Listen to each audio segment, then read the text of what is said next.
നമസ്കാരം. കഥകളി രണ്ട് ടീമുകളോടൊപ്പമാണ് നിൽക്കുന്നത്. ഈ ഒരു കലാരൂപവുമായി ബന്ധപ്പെട്ടുള്ള കൂടുതൽ വിശേഷങ്ങൾ നമ്മൾക്ക് കുട്ടികളെ പഠിപ്പിച്ച നമ്മുടെ സാറ് നമ്മുടെ കൂടെയുണ്ട്. സാറിനോട് ചോദിക്കാം.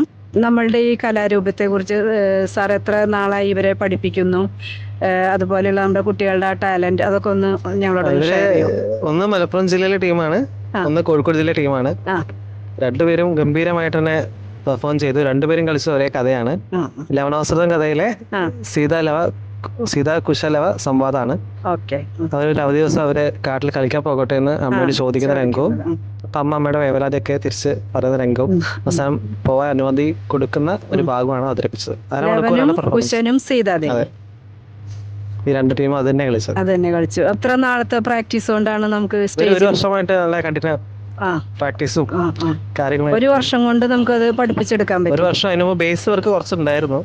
ബേസ് പഠിച്ച് വർഷങ്ങളായിട്ട് പഠിക്കുന്ന പിള്ളേർ തന്നെയാണ്. അതെ. അപ്പൊ മാഷിന്റെ കീഴിൽ തന്നെയാണ് അവരെല്ലാവരും പഠിച്ചിരിക്കുന്നത്. കുറച്ചൊക്കെ ഡാൻസ് പഠിച്ച ആൾക്കാരുണ്ട്. ഓക്കെ.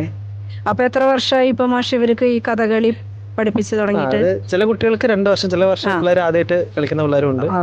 ആദ്യമായിട്ട് വന്നവരുണ്ട്.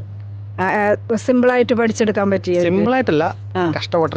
ഒരുപാട് മുദ്രകളും ഒക്കെ ഉണ്ടല്ലോ. അപ്പൊ ഒരു എന്താ പറയാ, കേരളത്തിന്റെ തന്നെ തനതായ കലാരൂപമാണ്.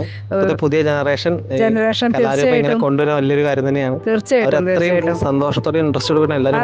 അതെ. എന്തായാലും ന്യൂജൻ കുട്ടികൾക്ക് നിങ്ങളെല്ലാവരും മാതൃകയാവണം അല്ലെ? അതുപോലെ തന്നെ പേരും ക്ലാസ്സൊക്കെ ഒന്ന് ഞങ്ങളെ ഒന്ന് പരിചയപ്പെടുത്തി തരണം എല്ലാവരും. എൻ്റെ പേര് ജാഹ്നവി, ഞാൻ 10th പഠിക്കുന്നു. ഓക്കെ. എൻ്റെ പേര് ശിവാനി, ഞാൻ 9th പഠിക്കുന്നു. എൻ്റെ പേര് ആരാധ്യ, ഞാൻ 8th പഠിക്കുന്നത്. എൻ്റെ പേര് ദേവതിയ, 9th പഠിക്കുന്നത്. എൻ്റെ പേര് ആത്മിക, ഞാൻ 10th പഠിക്കുന്നത്.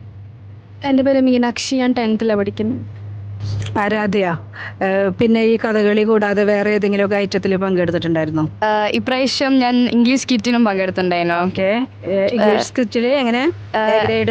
എ ഗ്രേഡും ഫസ്റ്റും ഉണ്ടെന്നാ പറഞ്ഞത്. കൺഗ്രാറ്റുലേഷൻ. Thank you. പിന്നെ വേറെ എന്തെങ്കിലുമൊക്കെ ടേസ്റ്റുകൾ?